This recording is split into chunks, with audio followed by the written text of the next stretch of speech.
Hi guys, welcome to my channel. So today I'm going to be talking about 10 or 12 essentials, kitchen essentials that you can't live without. Basically, you just can't, because your everyday task would be difficult without them. So first of all, we have got my hand cream.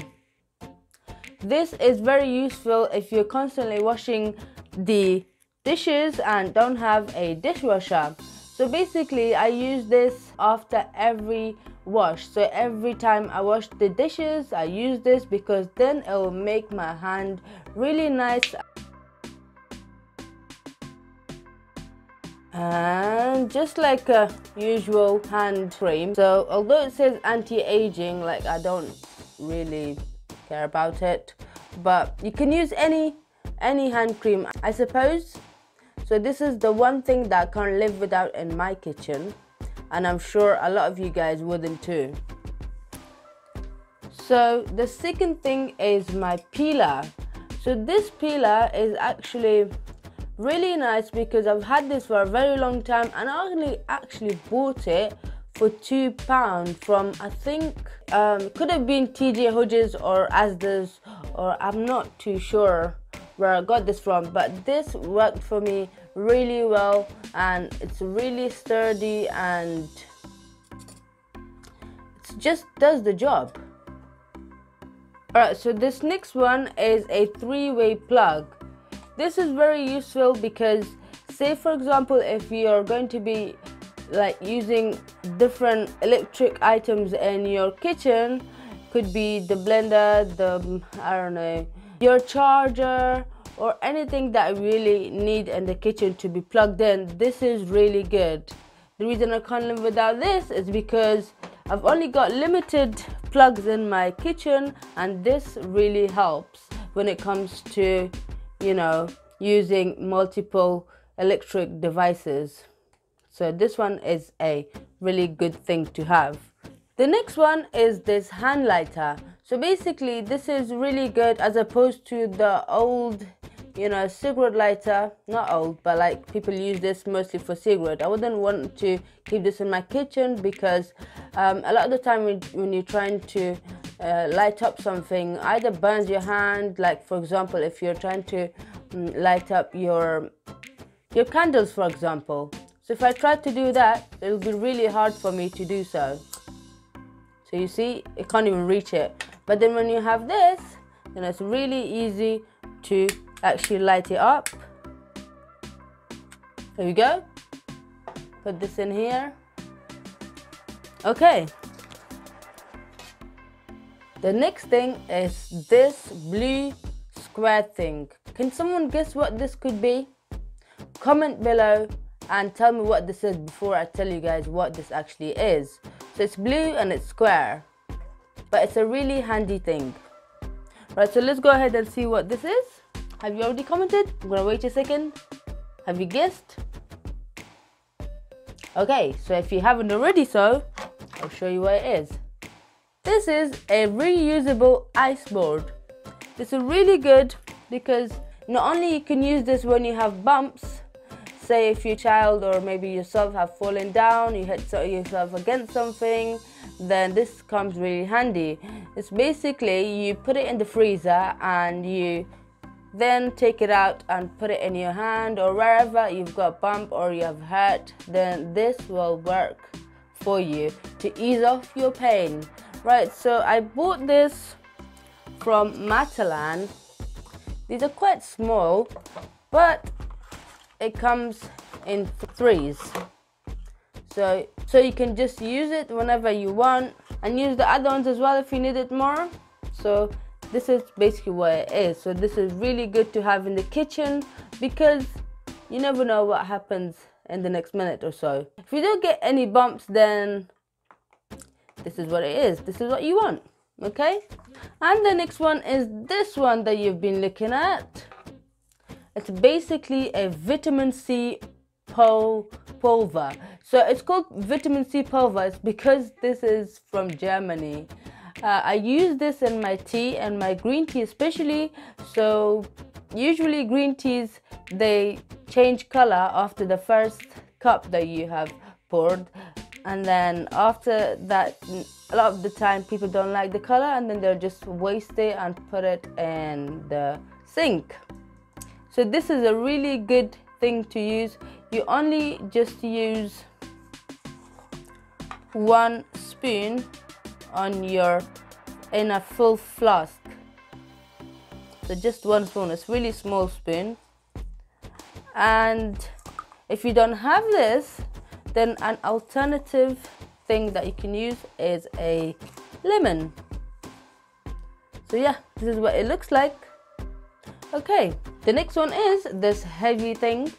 Hopefully I'm not gonna, drop. It's basically something that you can actually make a ginger garlic paste with. I'm going to just bring the camera in so you can see what it is. I don't know the exact name for this. I would call it a ginger garlic paste maker or presser or whatever you want to call it.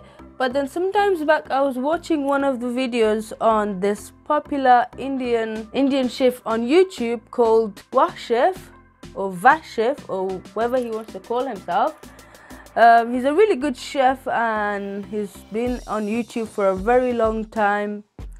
So one of his videos, he called this a dingchak, and I was like, okay, if that's what you call it, then yeah. It's a really good handy tool. If you need to get a quick ginger garlic paste, this is really good to use. Right, so what's this? This is something that everyone uses in their kitchen. People prefer maybe to use the electric one, but hey, I've bought a couple of those electric ones, but it never worked for me. After sometimes the blade just doesn't work, so the blade wouldn't be as sharp as you expect it to be. So I actually had to return mine, and the reason I like this one better is because it's got a grip in here that's really sturdy and it doesn't hurt your hand, unlike those other small ones and cheap ones which you get from the Poundland or any other cheaper shop that has got not very handy controls. The blades are really sharp. I never had any complaint about these. I had this for maybe a year now and it's still as sharp as I first bought it. I bought this a bit expensive, maybe around £5, but it does the job. It's worth the money. Oh, but did I say what this was? It's actually a can opener, I know you already know that, but hey, for those people who don't. And what about this? So why do I have a stapler in my kitchen? Can someone wonder? Can someone guess? Do you write on the comments? Yes? Okay, I'll wait a second. Okay, so the reason I have a stapler in my kitchen, which I can't live without, is because I need it for re-staplering. Say for example, if I've opened a masala pack that that I've stored in a different container or something, and then the rest that is extra, I just fold it and staple it. That's it. It's not going to then get all over the place later on. So what about this? What is this? So since I've shown you the vitamin C powder, I thought it would be a good idea to talk about this as well. When you're making tea, of course, this is saffron. Pure saffron that you can get from, this is bought from Afghanistan. This is from Herat, Afghanistan. So yeah, I use this in my tea. It's really calming and it gives you relief from headache. And you have to just make sure that you don't use a lot of this and you don't consume it every day and bigger quantity. 3 or 4 strands is more than anything. Okay, so why would I use a already made lemon as opposed to the actual fresh one? This claims that it's fresh squeezed lemon juice. The reason I don't use those fresh ones that you can actually squeeze and use for anything that you want is because it takes time and you have to use a lot of tools. This is 1 liter. so it will last you for a long time. If you're doing a lot of marinations, this is a really handy thing that you can actually have. And this is one thing in my kitchen that I can't live without, one of the few things. It's a product of Spain, but I bought it in Costco's in the UK. Okay, so the bottle is quite big, I can't even fit in my camera. That's how big it looks. Whoopsie. That's how big it is. This is my mill. It's my spice blender. I really love this. I can't live without this at all because I use a lot of spices in my kitchen. Not only that I use it for the cooking spices, but also for a tea spice, which is the cardamom. We do have, I think inside we have a little bit of coriander powder. So just to show you guys, the reason I don't buy it from the shop is because the ones that come as a whole is more cheaper than the ones that come in ground. Alright, so last but not least, we got this hand sieve. This hand sieve is very handy when it comes to sieving the flour for baking or the baking powder, soda powder. This is really good. It's really small. It can be operated with one hand, and I always use this when I'm baking. So this is what you use for baking. This was actually the last item that I wanted to talk about. Alright, so I'll wrap it up in here. I hope you liked this video. Don't forget to subscribe, like and share it. Comment below which one was your favorite, and if you have any other favorites that you would like to share with everyone, then we would love to hear from you. Alright, take care. Bye.